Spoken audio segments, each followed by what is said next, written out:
Des missionnaires syriens se sont rendus dans ce qu'on appelait alors le royaume d'Aksum, situé dans l'Éthiopie actuelle, et ils ont apporté avec eux une abondante littérature. Un nouveau passage de la Bible éthiopienne vient d'être découvert, et ce qu'il révèle sur la résurrection de Jésus est profondément troublant, non pas parce que c'est étrange ou difficile à croire, mais parce que c'est précis. Il décrit exactement ce que Jésus a dit et fait pendant les 40 jours qui ont suivi sa résurrection. Des enseignements si politiquement dangereux qu'ils ont été discrètement retirés de la Bible, transmis au reste du monde. L'Église occidentale a affirmé que presque rien ne s'était passé pendant ces 40 jours. La Bible éthiopienne dit tout autrement, et une fois que vous aurez entendu le contenu réel de ce passage, vous ne lirez plus jamais le récit de la résurrection de la même manière. Le passage qu'il ne voulait surtout pas que vous lisiez. Voici ce que personne ne vous dit au sujet de la résurrection. Dans les évangiles occidentaux, Matthieu, Marc, Luc et Jean, l'événement le plus important de toute l'histoire de l'humanité est à peine relaté. Le tombeau est vide. Jésus apparaît brièvement à ses disciples. Il monte au ciel, puis le silence. L'histoire s'achève, presque aussi vite qu'elle a commencé. Pour des milliards de personnes, ce silence a été accepté comme le récit complet, mais il n'en est rien. Dans la Bible orthodoxe éthiopienne, un canon de 80 est un livre, bien plus ancien et bien moins marqué par l'influence impériale que tout ce qu'a produit l'Église romaine, se trouve le récit de ce qui s'est réellement passé durant ces 40 jours entre la résurrection et l'ascension. Il s'agit du récit d'enseignements si radicaux, si politiquement explosifs et si fondamentalement différents de la version reçue par le monde qu'ils ont été en quelque sorte occultés, non pas détruits ni brûlés, mais simplement conservés précieusement dans des monastères de pierre sur une terre que l'Empire romain ne put jamais conquérir totalement. Ce que Jésus a dit durant ces 40 jours n'était pas un adieu paisible. C'était un avertissement adressé directement à l'avenir de sa propre Église. Voici le passage en question. Voici ce qu'elle dit. Une Bible oubliée par le monde. Pour comprendre pourquoi l'Éthiopie est la gardienne de ce savoir, il faut saisir un point que la plupart des Occidentaux n'ont jamais appris. Quand les chrétiens occidentaux pensent à la Bible, ils pensent soit aux 66 livres du canon protestant, soit aux 73 livres reconnus par l'Église catholique. Ces chiffres leur paraissent fixes immuables, comme s'ils avaient toujours été ainsi. Or, il n'en est rien. L'Église orthodoxe éthiopienne, Tewahedo, est toujours reconnue Katme Tiber, 21 livres, 21. Cela signifie qu'il existe des textes entiers considérés comme sacrés par l'une des plus anciennes communautés chrétiennes au monde que des milliards de personnes n'ont jamais lu, dont elles n'ont jamais entendu parler et qu'on ne leur a jamais conseillé de rechercher. Voici pourquoi c'est important. L'Église éthiopienne n'est pas une secte dissidente. Ce n'est pas un mouvement marginal. Elle compte parmi les plus anciennes institutions chrétiennes remontant au 1er siècle de la foi, bien avant le concile de Nicée, bien avant Constantin, bien avant que Rome ne décide quel livre était canonique et quel livre était rejeté. Les évangiles de Garima d'anciens manuscrits éthiopiens datés au carbone 14 du 4e siècle figurent parmi les plus anciens textes chrétiens conservés au monde. Ils sont antérieurs à la formation officielle du canon biblique par l'Église romaine. Il est important d'en prendre conscience. Les textes préservés par l'Éthiopie ne sont pas des ajouts tardifs. Ce ne sont pas des ajouts du tout. Ils existaient déjà avant l'intervention de Rome. Et voici autre chose qu'on ne vous dit pas. Le christianisme en Éthiopie ne s'est pas développé sous influence romaine. Entouré de montagnes et de déserts, largement inaccessibles aux armées impériales, le christianisme éthiopien a évolué de manière indépendante. Il a été façonné par la guerre. Une langue sémitique dont les racines linguistiques sont communes à l'araméen, la langue même de Jésus. Les évangiles occidentaux ont été traduits en grec, la langue de Rome. Les textes aux Éthiopiens sont restés plus fidèles à la source sémitique moins filtrée, moins influencée par les priorités impériales. Plus proche, selon de nombreux chercheurs de l'original. Pendant des années, les universitaires occidentaux ont rejeté tout cela comme du folklore trop obscur, trop étrange, et l'ont donc ignoré. Mais l'ignorer ne l'a pas fait disparaître. Les livres que Rome voulait faire disparaître. Voici ce que Rome a réellement fait à ces textes, et pourquoi. Le livre le plus célèbre conservé dans le canon éthiopien est nulle part ailleurs, est le livre d'Enoch. Vous en avez peut-être déjà entendu parler. Le livre d'Enoch est directement mentionné dans le Nouveau Testament.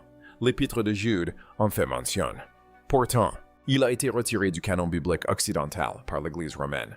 La raison n'est pas un mystère. Il raconte une histoire que les premiers dirigeants de l'Église considéraient comme une menace profonde et structurelle. Le livre d'Enoch décrit les veilleurs des êtres célestes descendus sur terre, qui prirent des femmes humaines pour épouses et engendrèrent une race de géants, appelés les Néphilim.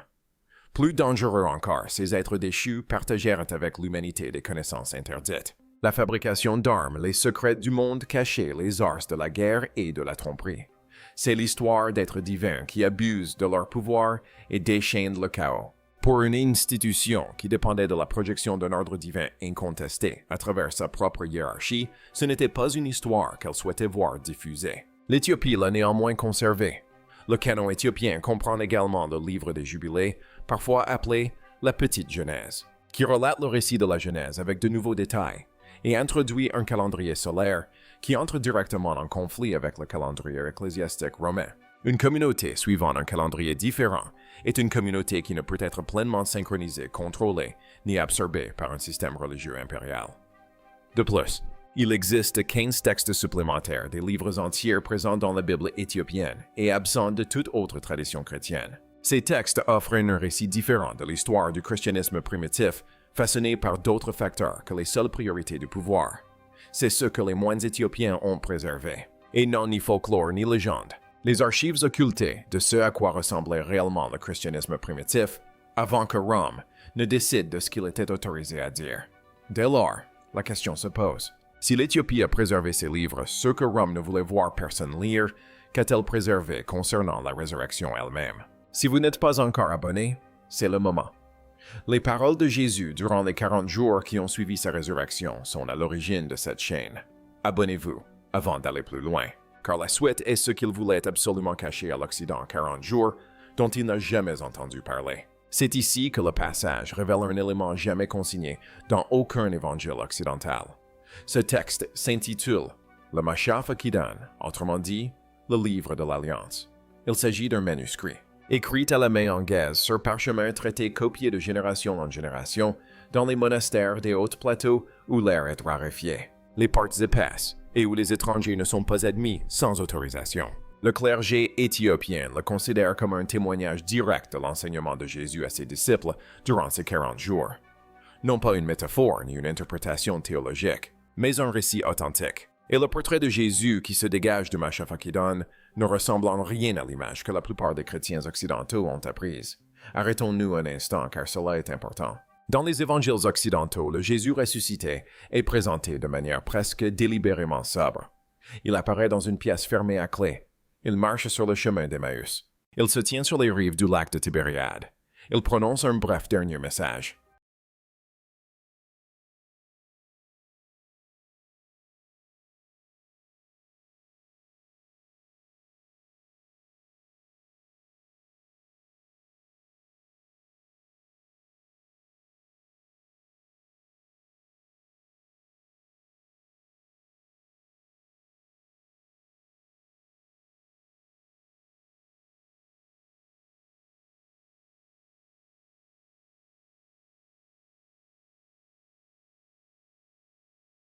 Mission. Aller baptiser, enseigner et monter au ciel. C'est tout. Pour les 40 jours les plus importants de l'histoire de l'humanité. La Bible occidentale ne nous offre qu'une poignée de brèves scènes. Le Mashaf Kitab lui nous livre l'intégralité des 40 jours, et Jésus n'y fait preuve d'aucune douceur. Il ne minimise pas les choses. Il apparaît comme un roi divin, adressant des avertissements pressants à un peuple qu'il sait sur le point d'affronter une épreuve à laquelle il n'est pas préparé. Son ton n'est pas celui d'un professeur concluant une leçon. C'est celui de quelqu'un qui voit clairement ce qui va arriver et qui utilise chaque instant restant pour armer ses disciples. Il leur a été demandé de protéger ses enseignements au péril de leur vie. Pendant des siècles, dans des monastères perchés au-dessus des nuages, ils l'ont fait. Et cela commence par une déclaration si directe, si provocatrice, qu'elle sonne comme un défi lancé droit sur les 2000 ans à venir de l'histoire chrétienne.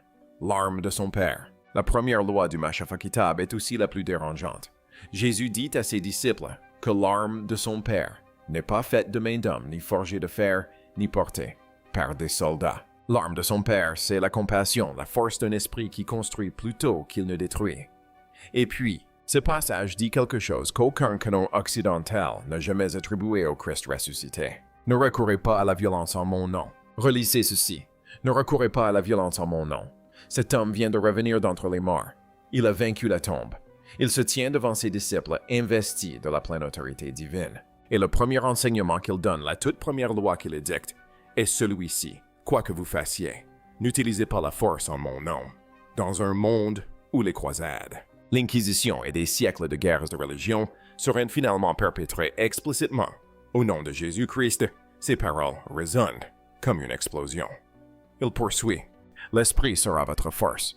Le cœur sera votre lieu de culte. Alors, l'amour sera votre seule loi. Voilà ce dont personne ne parle quand ces mots sont prononcés. À première vue, ils font écho à des choses familières, au sermon sur la montagne, aux enseignements que la plupart des chrétiens connaissent. Mais ce que fait le Mashafakadan est radical, d'une manière que l'interprétation occidentale ignore complètement.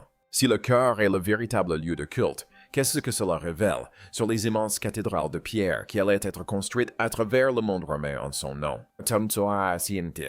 Des lieux où l'accès à Dieu serait médiatisé par des prêtres, par des rituels, par des hommes occupant des positions institutionnelles.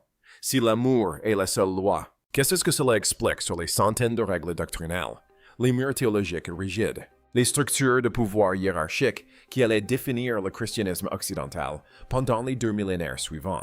Il ne s'agit pas d'un enseignement compatible avec le pouvoir religieux organisé. Il s'agit d'un enseignement qui rend le pouvoir religieux organisé superflu. Et c'est précisément pourquoi la suite est si troublante, la prophétie contre sa propre Église. C'est cette partie du passage que le clergé éthiopien considérait comme la plus dangereuse. Ni la cosmologie, ni la métaphysique spirituelle, mais bien ce passage-ci. Car ici, Jésus ne parle pas en parabole. Il n'utilise pas de métaphore.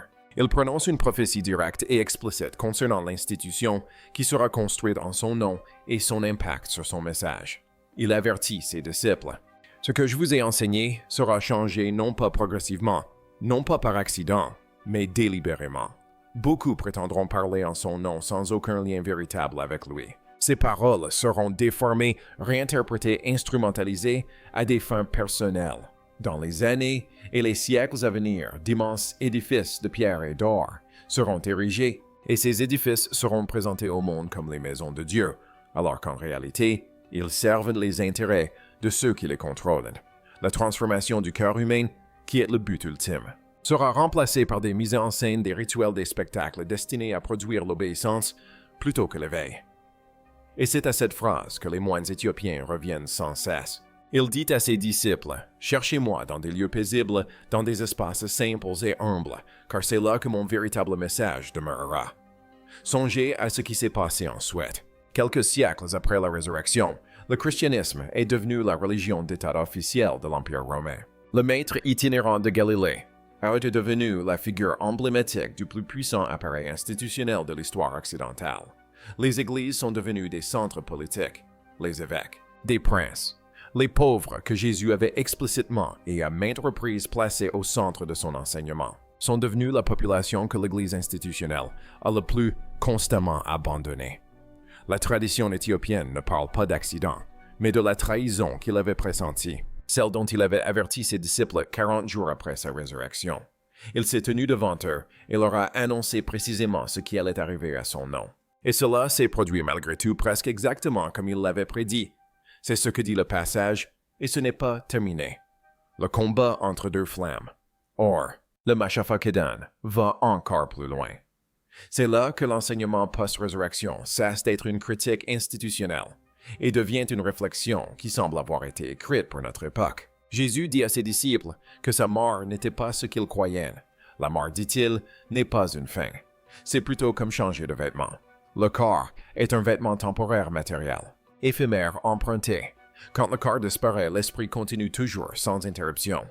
Cette seule idée bouleverse toute la structure de la foi. Au lieu d'attendre une résurrection unique à la fin des temps cadres, sur laquelle repose tout le christianisme occidental, la vision éthiopienne se concentre sur la nature éternelle et continue de l'esprit. Le monde physique devient un passage temporaire, non une demeure permanente. Vous n'êtes pas votre corps, vous êtes de passage. Et voici l'enseignement qui résonne à travers toutes les traditions de sagesse, ayant jamais existé sur Terre.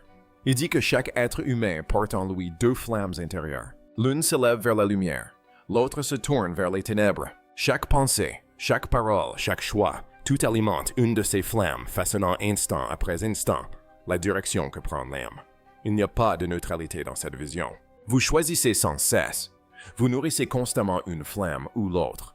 Le cheminement spirituel ne se définit pas par l'édifice où vous assistez à l'office du dimanche. Le credo que vous récitez, le rituel que vous accomplissez, il est façonné par les choix quotidiens et incessants que vous faites à l'abri des regards.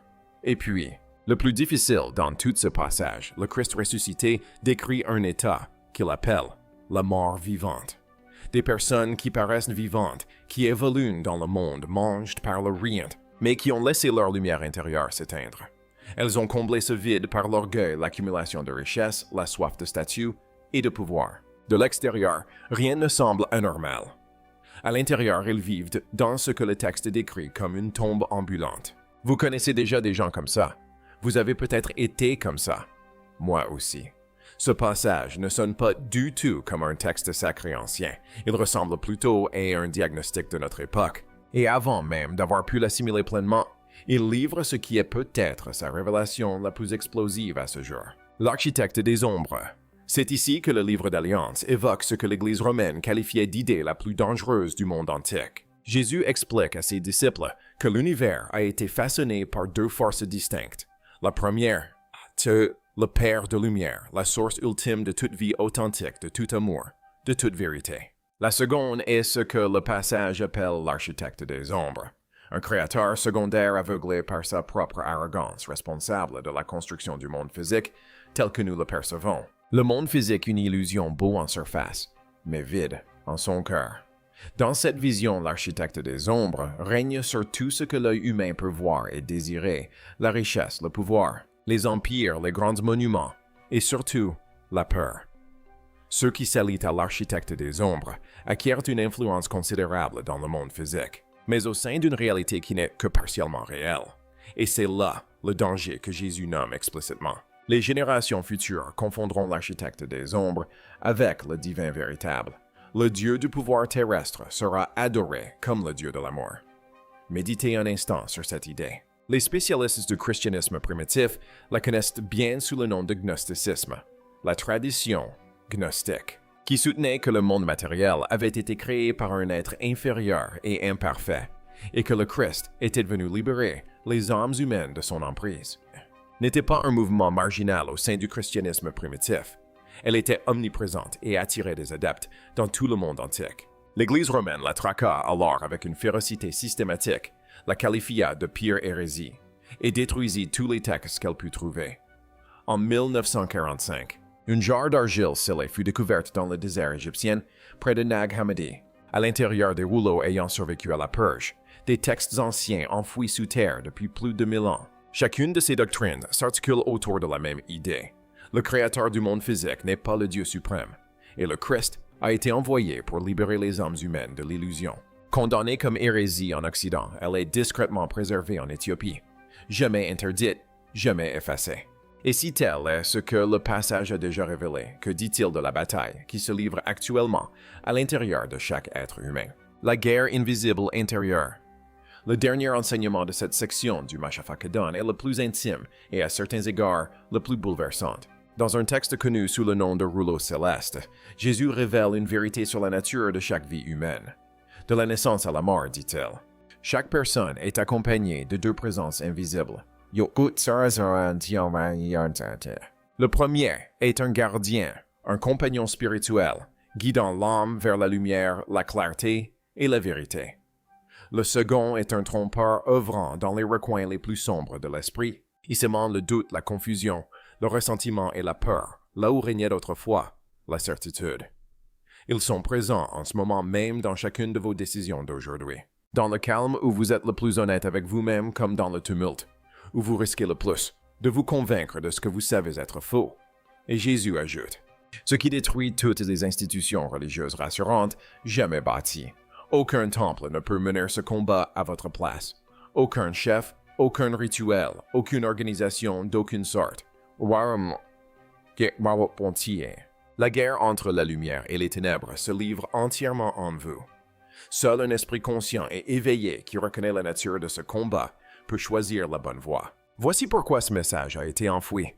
On ne peut faire payer l'accès à ce que l'on découvre par soi-même. On ne peut hiérarchiser une vérité également accessible à chaque être humain. On ne peut vendre ce que le texte affirme que chaque âme porte déjà en elle. Une église ne peut vous donner ce que le texte dit que vous avez reçu à la naissance. Et le moine dans son monastère, lisant ces passages pour la 100e fois, sait exactement ce qu'il en coûte pour le préserver. L'évangile qu'ils ont enterré le plus profondément. Il existe un autre document dans la tradition éthiopienne, et c'est le sujet le plus controversé que nous allons aborder aujourd'hui. Un texte connu sous le nom d'Évangile de la paix contient une version de l'histoire de Jésus qui diverge tellement du récit occidental qu'elle n'a pas seulement été exclue du canon. Elle fut activement traquée, réprimée et tenue secrète pendant des siècles. Les chercheurs qui l'ont découverte décrivent son message central comme une menace existentielle et non simplement gênante pour les puissantes institutions religieuses. Menace existentielle. Dans cet évangile, la crucifixion ne se déroule pas comme on l'a raconté au monde. Après la trahison, Jésus ne meurt pas sur la croix. Au contraire, il se retire paisiblement dans le désert à l'instar des anciens prophètes qui recherchaient la solitude et la lumière loin des villes et des foules. Il passe des années dans la solitude. Il continue d'enseigner. Il ne meurt pas dans d'atroces souffrances. Il ne ressuscite pas le 3e jour. Il continue simplement de vivre et d'enseigner un mode de vie entièrement fondé sur l'harmonie, l'équilibre et l'amour. Le message du Jésus vivant dans ce texte n'est pas une théologie, mais une pratique. Amour, simplicité, guérison, unité. Il appelle la terre une mère nourricière. Il appelle Dieu un Père bienveillant. Il appelle les rivières des anges purificateurs et les arbres des anges dispensateurs de vie. Il marche pieds nus dans les champs bénissant ceux qui s'aiment. Il enseigne que le ciel n'est pas un lieu où l'on se rend. C'est une qualité de présence que l'on peut habiter à chaque instant de sa vie. Pourquoi ce message a-t-il été enfoui le plus profondément? Parce qu'au 4e siècle, l'Empire romain se fragmentait. L'empereur Constantin avait besoin d'une force unificatrice, d'une foi dominante, unique, dotée d'une autorité centrale capable de maintenir l'unité d'un empire immense et instable. Un message bâti autour d'un maître vivant qui affirme que le cœur est le véritable sanctuaire. L'amour est la seule loi et la nature reflète le divin. Un tel message ne maintient pas un empire, il le démantèle. Il fait de chaque personne son propre centre de gravité spirituelle. Un héros souffrant mort pour les péchés de l'humanité a besoin d'une institution pour le maintenir, l'interpréter et le contrôler. Il a besoin de prêtres, d'évêques, de conciles et de gardiens. Cela exigeait précisément la structure de pouvoir que Rome était déjà en mesure de fournir. C'est ainsi que le Jésus crucifié devint le récit officiel. Le Jésus vivant. Celui qui marchait pieds nus dans les champs, appelant les arbres des anges, affirmant que le paradis était accessible dès maintenant, fut laissé sous la tutelle de l'Éthiopie, la terre choisie pour abriter des secrets. Rien de tout cela n'est dû au hasard. Le rôle de l'Éthiopie en tant que gardienne d'un savoir sacré longtemps occulté s'enracine dans une histoire qui remonte à plus de 1000 ans avant la naissance de Jésus. Cette terre s'est toujours perçue comme la gardienne du sacré, et ce bien avant le début de l'histoire. Le peuple éthiopien fait remonter sa lignée spirituelle non pas aux apôtres, ni au père de l'Église primitive, mais à Salomon lui-même. La reine de Saba, connue dans la tradition éthiopienne sous le nom de Makeda, voyagea d'Afrique à Jérusalem, non seulement en tant que figure politique, mais aussi en quête de ce qu'elle ne trouvait pas sur sa terre natale. De sa rencontre avec Salomon naquit un fils, Ménélique Ier, fondateur de la dynastie royale salomonienne d'Éthiopie, une lignée de gardiens du sacré qui ne s'est jamais éteinte. À sa majorité, Ménélique se rendit à Jérusalem pour rencontrer son père. Et à son retour en Éthiopie, il rapporta avec lui un objet qu'aucune autre nation au monde n'a jamais prétendu posséder, l'Arche d'Alliance. Le coffre d'or qui abritait les tables de la loi divine, l'objet le plus sacré de toute l'histoire d'Israël, fut, selon la tradition éthiopienne, emporté du temple de Jérusalem en Afrique, où il repose depuis lors. On dit qu'il se trouve aujourd'hui dans une modeste église d'Aksum. Un seul moine, un homme qui a fait vœu de célibat et a consacré sa vie entière à cette unique mission. Le garde. Nul autre n'est autorisé à le voir. À sa mort, un autre moine prend sa place. La garde ne s'interrompt pas. Elle n'est pas confiée à un comité. Elle ne fait l'objet d'aucune discussion. Elle se perpétue simplement de génération en génération dans le même édifice silencieux dans la même ville antique. dans le même pays qui abrite les secrets les plus importants du monde depuis plus longtemps que la plupart des nations existantes.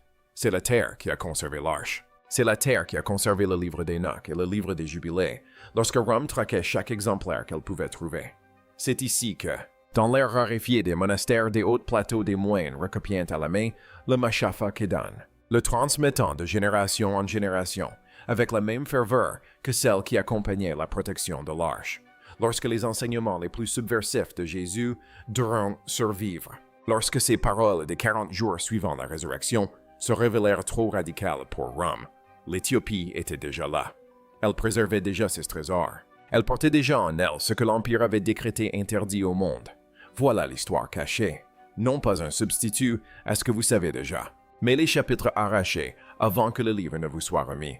Vous savez maintenant ce que le moine savait. Vous connaissez le sens du passage. La question n'est pas de savoir si vous croyez tout cela, mais pourquoi ne vous a-t-on jamais donné la possibilité de vous faire votre propre opinion? Le moine d'Axum sera remplacé à sa mort. Les manuscrits seront recopiés par la génération suivante.